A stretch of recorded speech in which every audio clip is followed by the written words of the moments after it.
আলু আর চিংড়ি মাছ দিয়ে একটা রেসিপি করব। চিংড়ি মাছগুলো আমি নুন হলুদ মাখিয়ে রেখেছি, তেল গরম করে নিয়েছি। প্রথমে চিংড়ি মাছগুলো হালকা করে ভেজে নেব। চিংড়ি মাছগুলো হালকা করে ভেজে নিয়েছি, এবার এগুলো আমি সব রেখে দেবো। ওই তেলেই আমি সমস্ত আলুগুলো ভেজে নেব। স্বাদ মতো নুন আর হলুদ দিয়ে দিলাম। গ্যাসের পাশেই জানলা থাকায় এত হাওয়া দিচ্ছে, খুব অসুবিধা হচ্ছিলো। সেই জন্য আমি একটা প্লেট দিয়ে হাওয়াটা গার্ড করার চেষ্টা করছিলাম। হাওয়াতে সেই প্লেটটাই পড়ে গিয়ে শব্দ হলো। আলু ভাজা হতে হতে আমি একটা মশলা রেডি করে নেব। একটা বড় সাইজের টমেটো নিয়েছি, 1 ইঞ্চি আদা, কিছুটা গোলমরিচ, 4টে কাঁচা লঙ্কা, 1 চামচ জিরে আর গোটা গরম মশলার মধ্যে 3-4টে ছোটো এলাচ, একটু লবঙ্গ আর একটু দারচিনি।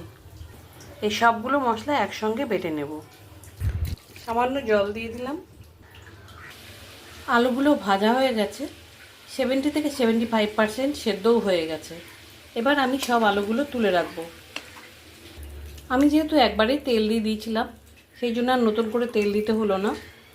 এবার আমি সাদা জিরে আর 2টো তেজপাতা ফোড়ন দিয়ে দিলাম। সামান্য জল দিয়ে দিলাম। 1 চামচ কাশ্মীরি লঙ্কার গুঁড়ো দিয়ে দিলাম। যেহেতু আমি আগেই কাঁচা লঙ্কা আর গোলমরিচ দিয়েছি, এই জন্য ঝাল শুকনো লঙ্কা গুঁড়ো আমি আর দেবো না। এবার বেটে রাখা মশলাটা দিয়ে দিলাম। স্বাদ মতো নুন আর হলুদ দিয়ে দিলাম। মশলাটা খুব ভালো করে কষিয়ে নেব। এদিকে আমি একটা পেঁয়াজ কেটে একটু বেরেস্তা করে রাখছি। গলার আওয়াজ শুনে নিশ্চয়ই বুঝতে পারছেন আমার কতখানি গলা বসেছে। মশলাটা ভালো মতো কষানো হয়ে গেছে। এবার আমি সমস্ত আলু আর চিংড়ি মাছগুলো দিয়ে দিলাম।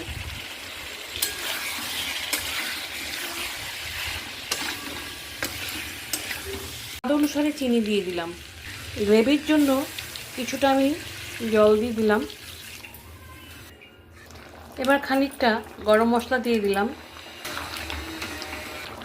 4টে কাঁচা লঙ্কা দিয়ে দিলাম আর ভেজে রাখা পেঁয়াজ বেরেস্তাটা দিয়ে দিলাম।